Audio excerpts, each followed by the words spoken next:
So after watching the video on how the government is using blockchain to fight fraud, it made me realize that I hadn't really understood or even really thought about like how deep, like how traceable it goes.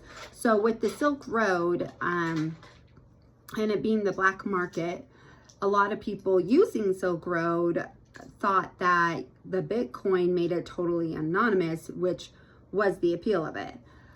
What they didn't understand was, and I think a lot of people don't understand, is that Bitcoin runs on blockchain, which is basically a public record of every transaction made. So even though a name isn't directly attached to the transaction, the activity is still there forever, and so it creates that digital trail. So on the Silk Road, the investigators just followed that trail. They looked at how the Bitcoin was moving between wallets, started identifying the patterns, and so it's all recorded step by step online.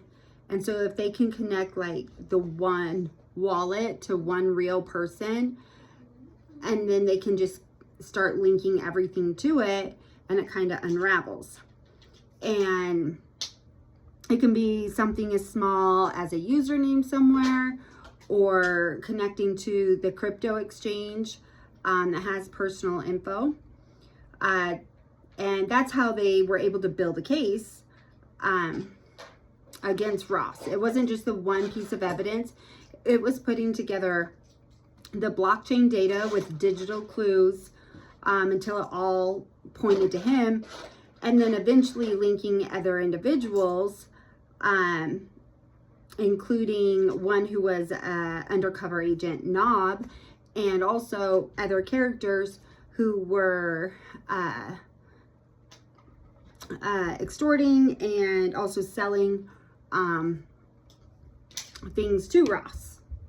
So when it comes to how important it is to have at least a basic understanding of technology, with crime not just happening in person anymore, but a lot of it happening online, and more happening with involving cryptocurrency, not having an understanding of how blockchains work, I think it could really make it so they miss a huge part of the picture and make it much harder to eventually solve those kind of crimes. But in the case of the Silk Road, there were a few real ethical problems.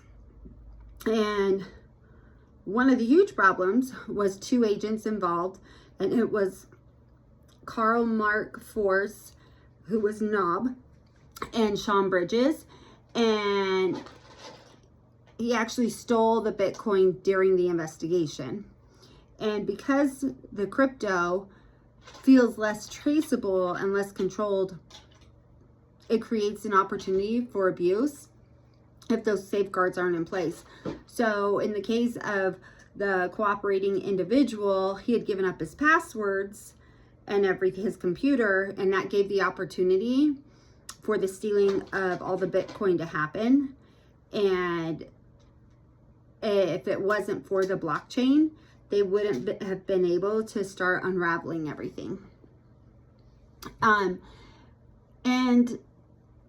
you know, at the end, it comes down to the Silk Road case shows that the blockchain isn't just something criminals use. It's also something that law enforcement can use against them. You just have to understand the technology and be able to read the trail.